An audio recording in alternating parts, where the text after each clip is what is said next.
Hello, my name is Mary O'Mara and I'm here with Marilyn Price, 2006 Marin Women's Hall of Fame inductee for Sports and Recreation. Marilyn is the founder and director of her organization called Trips for Kids, which is celebrating its 20th year this year. Congratulations, Marilyn, and welcome. Thank you. Tell us a little bit about your childhood and your inspiration and how you found this journey.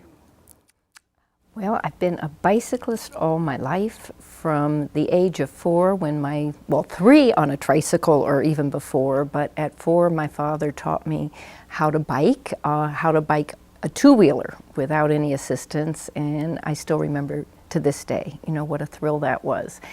And I never stopped biking from that day. I biked as a young girl growing up. I went to the University of Michigan, where using the bike as transportation was even popular then in the 60s.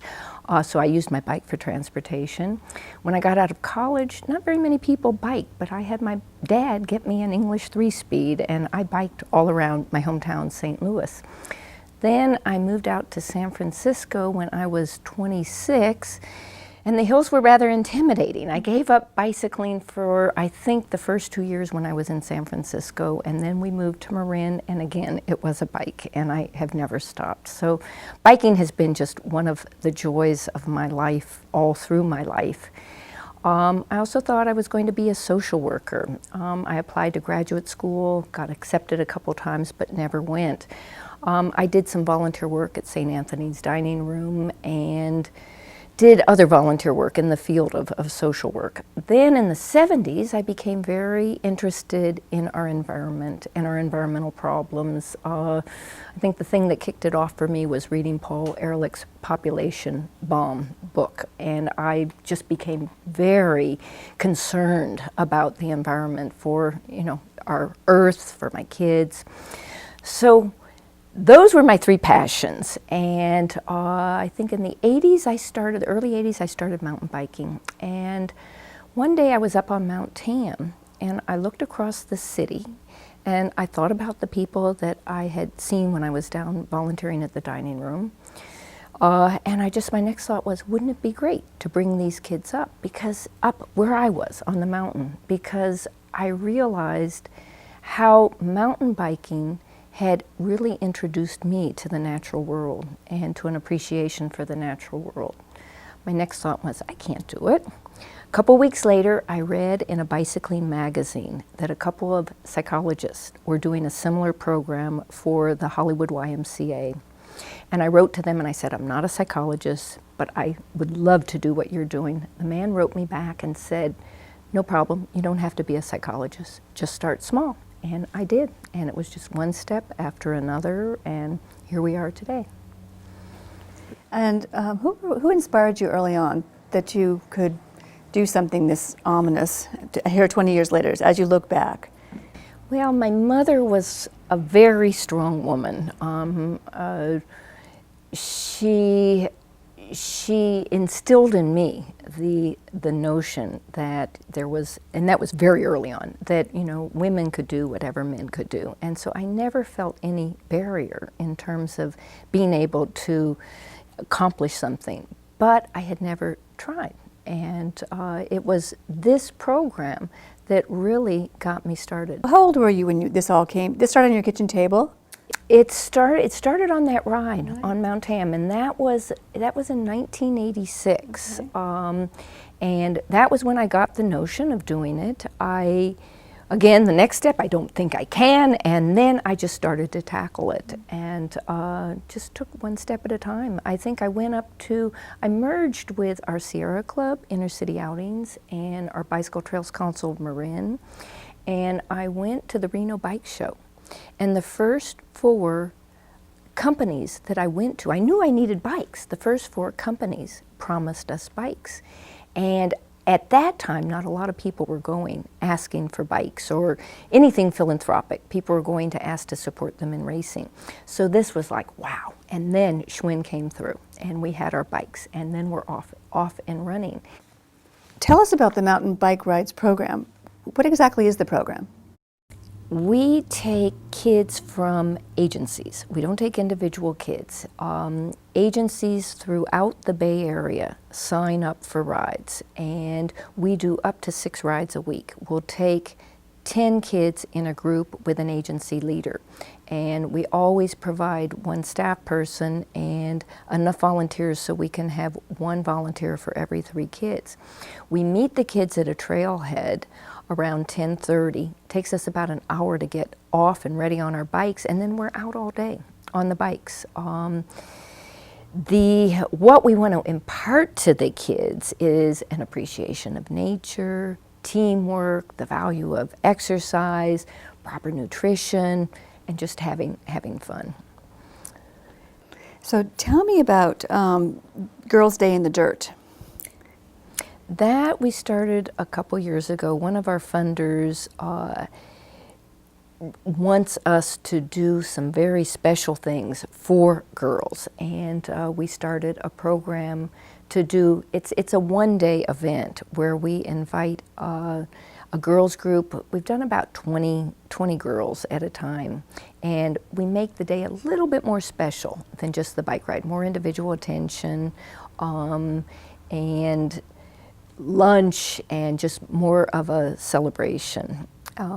But it has been because of a funder's wish that we do the Girls' Day. But I'm very proud to say that just all by itself, without any special push for attending to the number of girls, typically every year when we go to tally up our numbers, about 34% of the kids have been girls.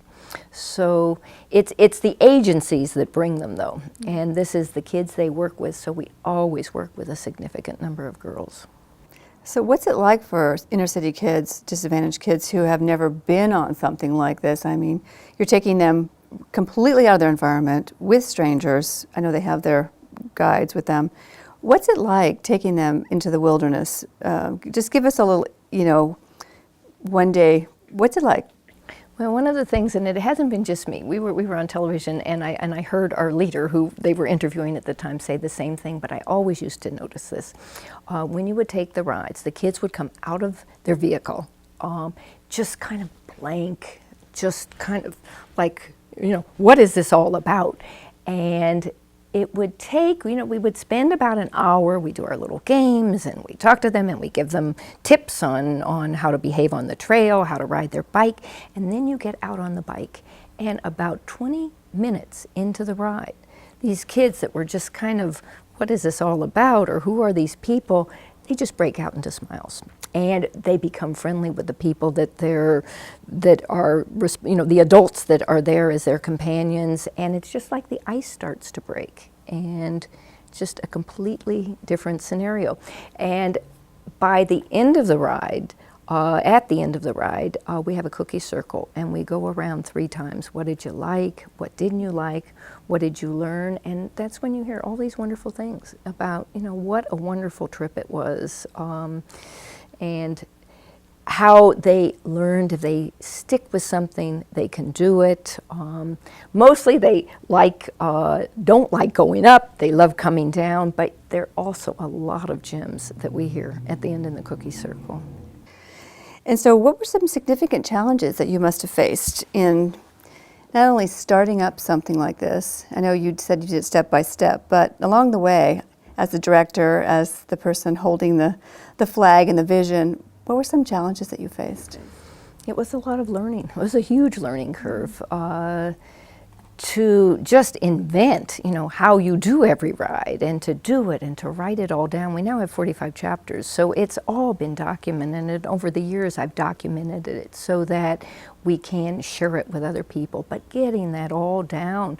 And then when we started our bike thrift store, we were really running a business. I mean, I had to learn how to do payroll, which we now have a payroll service, but I did it myself. All the accounting, all the bookwork, state comp reports, state sales tax reports, writing grants. I literally, for a number of years, did it all by myself, and it was just learning. I have gotten a lot out of running this program, a lot of knowledge.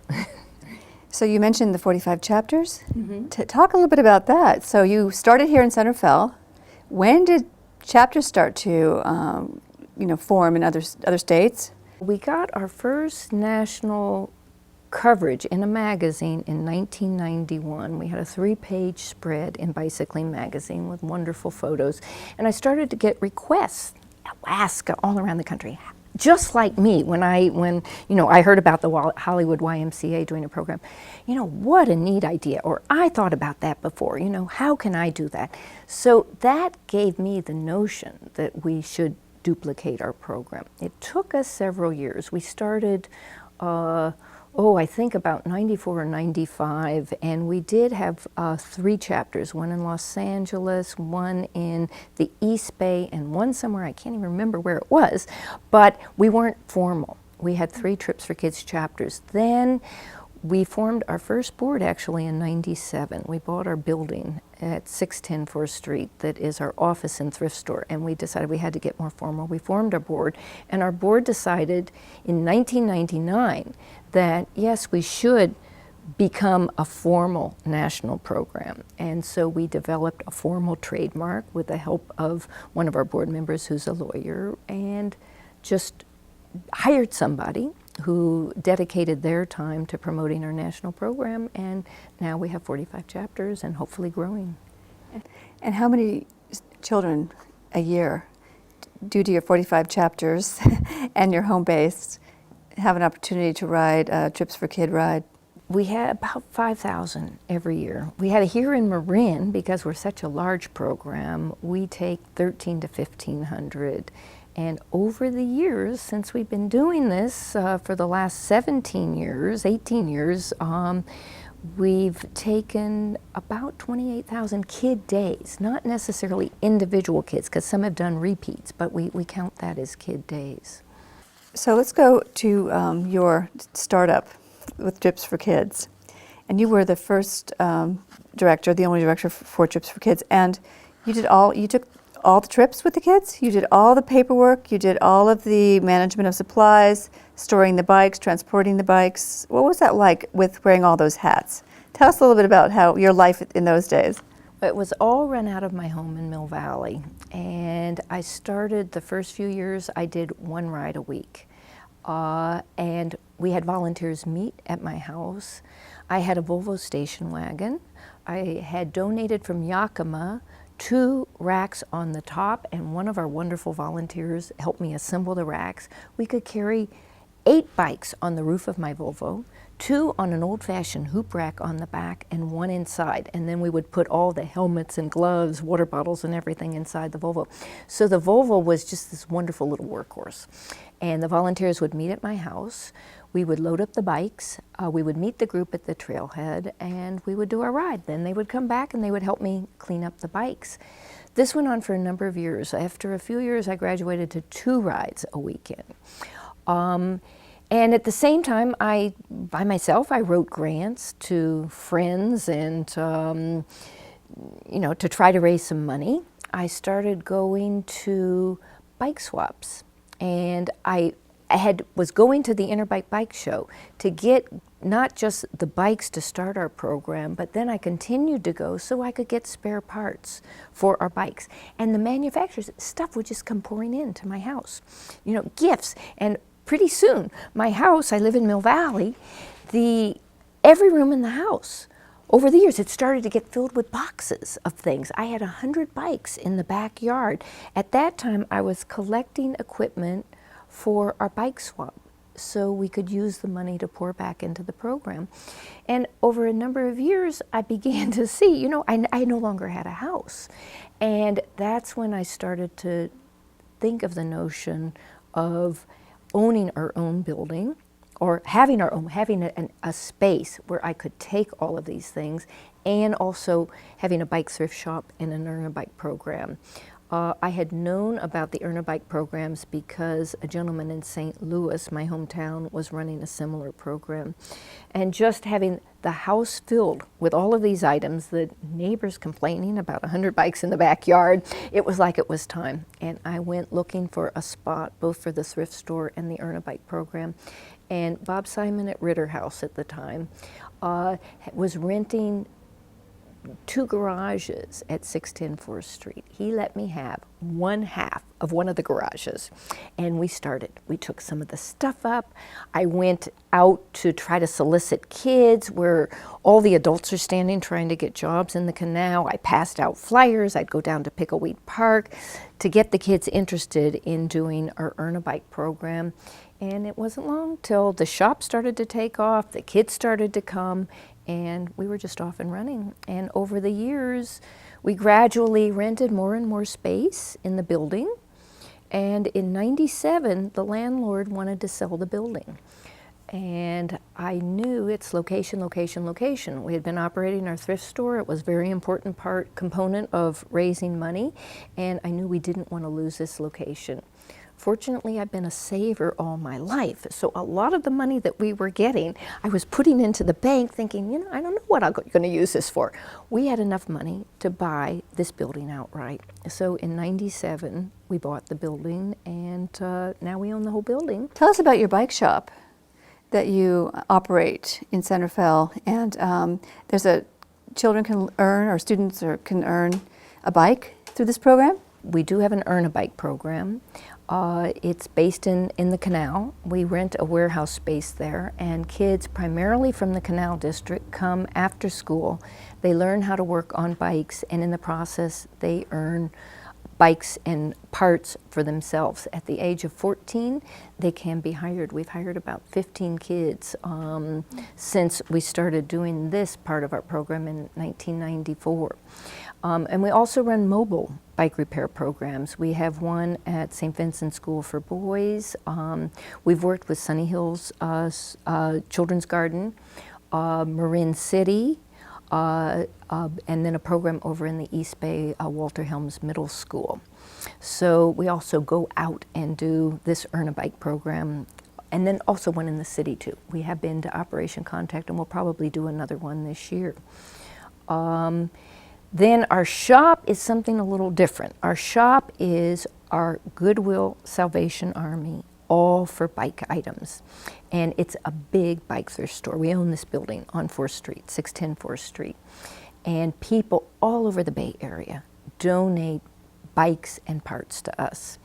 And manufacturers, I've been going to our Interbike Bike Show for 18 years now, and they donate to us their used, blims, outdated, overstocked material. So not used actually, none of it actually has been used. So they donate new items, and everything we stock our shop with it, and anybody that shops with us, it earns money for our program.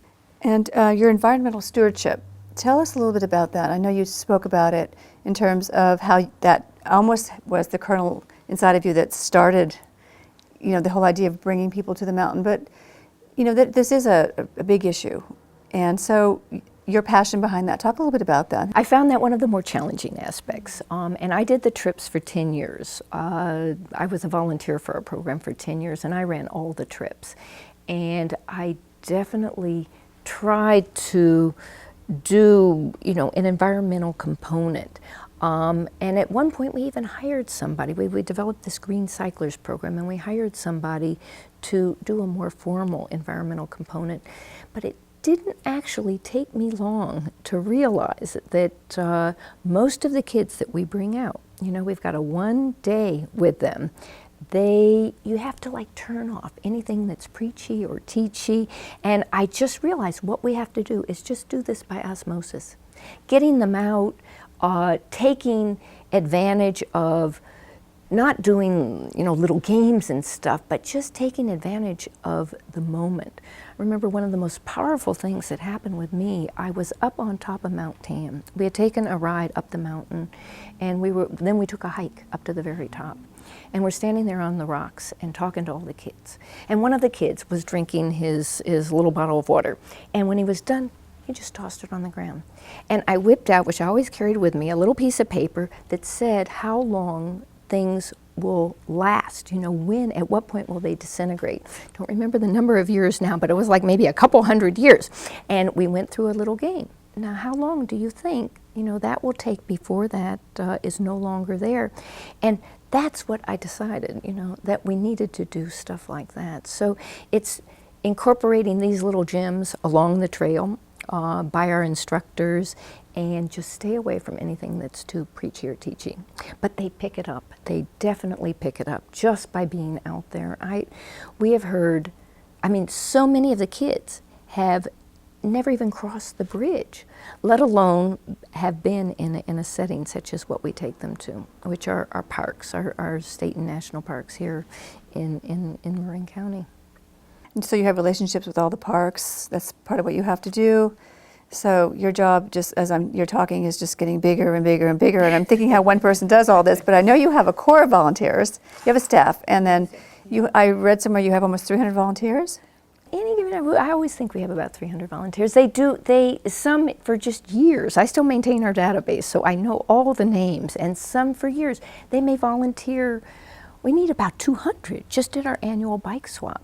And some of them have just been doing it. This will be our 15th year of putting on a bike swap, and some of them have been volunteering almost for 15 years. So they kind of find their niche, and it all comes together, and everybody provides something, and we're always most grateful from the little to the very big, because it all counts. But your ability to maintain a volunteer core of 300 speaks to your ability to maintain relationships. And so I think that, I just want to know a little bit how you do that. You see people. How do you see people? Because obviously you have built this business with people. It's a people business. Students, children, youth come and ride with you. This is a relationship business. Talk a little bit about that. In terms of volunteering, it's something my mother taught me too. How you always thank people, and you thank them right away. And it's not hard to be appreciative, because you really are, very appreciative of everything that they do for you. I think too, it is just, bicycling is such a popular thing, and people do want to give. And being able to give in a way, doing something you love, being on your bike outside for the whole day, and feeling like you're helping kids at the same time is just very rewarding for volunteers. So I think all of that combined, and we do need a lot of volunteers. We do, here in Marin, we can do up to 6 rides a week. And we can use about 4 volunteers for every ride. Can wear them out if you're, using the same people all the time. So we always need people. But I'm just never fail to be amazed of the generosity of people, and how, it's either their money or their time or the little bit of this or that they give to you, and you appreciate it, and they love doing it. So you have quite an illustrious honorary board. Tell us a little bit about how you were able to attract those individuals to your organization and what part they play. One of our board members, Jerry Pompili, lives in Marin, was vice president of Bill Graham Presents. And Jerry, the people on our honorary board, he knew them. And we would either write a letter, or Jerry would just call them, and either they were cyclists or they just loved the notion of what we do. And so we've been very lucky. I don't know if I can name them all and not forget anybody, but we have 3 members from the Grateful Dead: Bob Weir, Phil Lesh, and Mickey Hart, Bonnie Raitt, Huey Lewis, Peter Coyote, who also did a PSA for us, Robin Williams, who drops off wonderful items to our shop and sometimes autographs them, Thomas Weisel, very supportive of bicycling, and Lance Armstrong, and Trips for Kids. And I'm missing somebody, but so it has been wonderful to have their names. Mostly they're on our letterhead, they're on our newsletter, and just anything like that, it gives a group a lot of credibility. It's like, wow, those people are supporting you, your group is something. So it's been quite wonderful, and some of them have donated funds to us. So the honorary board has been a big shot in the arm. So what words of wisdom do you have for others who might pick up the phone another chapter somewhere. What do you say to people when they call you and they say, hi, I saw you on TV or I read about you?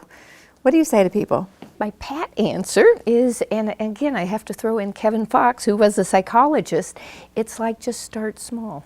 And if you have something you love and you have a passion and you work hard, I always have to throw in, at least for me, the work hard and the persistence, you can make it happen. And I think those ingredients will just make it happen over the years.